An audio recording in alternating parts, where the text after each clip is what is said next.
By the mid-18th century, at the beginning of the Transit decade, the commercial empires of the European countries stretched across the globe.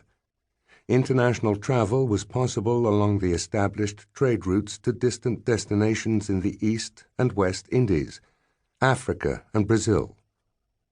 Britain controlled much of the eastern seaboard of the North American continent, as well as parts of India, some Caribbean islands, and Sumatra in Indonesia. France counted among her possessions Canada and Louisiana, as well as plantations in India, sugar-producing colonies such as Haiti and St. Lucia, and some islands in the Indian Ocean, while the Dutch organized much of their East India trade from Jakarta and ports at Galle in Sri Lanka and the Cape of Good Hope in South Africa.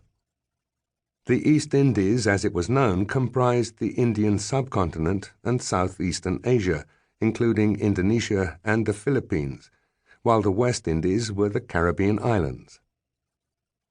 But voyagers would also face great dangers. Since 1756, much of Europe had been embroiled in the 7 Years' War. The political conditions made the transit expeditions perilous enterprises. As scientists from France, Britain, Sweden, Germany, Russia, and elsewhere were planning their international cooperation, their armies were fighting bloody battles against each other in the forests of Saxony, on the coast of the Baltic Sea, in the wilderness of the Ohio Valley, and in India. Rival fleets crisscrossed the oceans from Guadeloupe to Mauritius, engaging in attacks as far away as Pondicherry and Manila, but also closer to home in the Mediterranean and the Atlantic.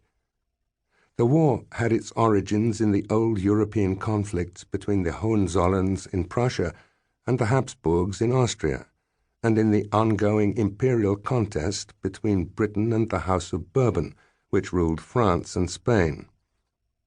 Britain and Prussia were fighting against France, who was allied with Russia, Austria, and Sweden. Not only political power was at stake, but also trading and commercial ventures, possession of the North American colonies, of India, the slave trade in West Africa, and the valuable sugar-producing islands of the West Indies. As Europeans expanded their world, so did their warfare. It was the first global war, tearing apart Europe and its colonial outposts across the world. It was amid these turbulent times that the astronomers would have to travel on their ambitious quest.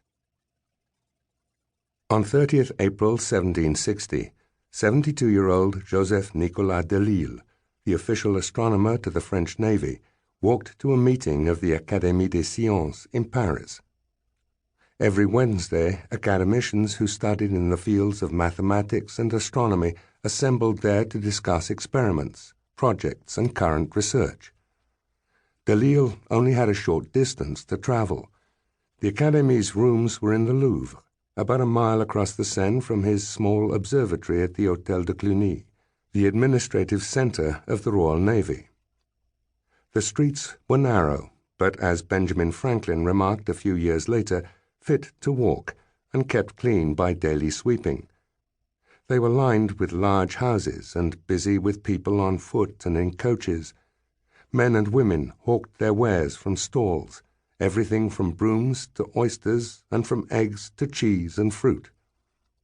Cobblers, knife-grinders, and peddlers shouted at the passers-by, offering their services. People of all sorts and condition mingled here, one traveller noted in surprise, from pickpockets to a prince of blood. It was, Franklin said, a prodigious mixture of magnificence and negligence. Others were harsher and called it the ugliest, beastly town in the universe.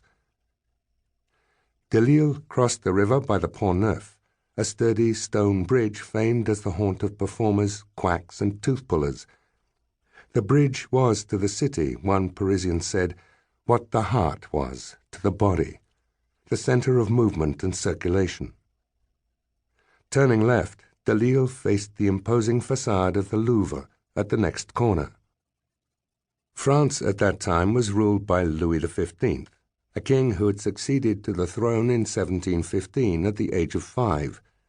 He adored astronomy, and regularly attended scientific demonstrations in Versailles, even allowing himself to become electrically charged. His great-grandfather, Louis XIV, had founded the Académie des Sciences in Paris in the previous century to promote science and its practical uses and the glory of his reign. Over the past century, academicians had met there to discuss a wide range of scientific subjects, from the study of insects and comets to practical inventions such as hydraulics to power the fountains in Versailles or pumps to clean harbors. The Académie was the most important scientific institution in the country, and its members were the best scientists. To be elected as a membre de l'Académie was the greatest scientific honor, and the academicians wore their title proudly like a badge of nobility.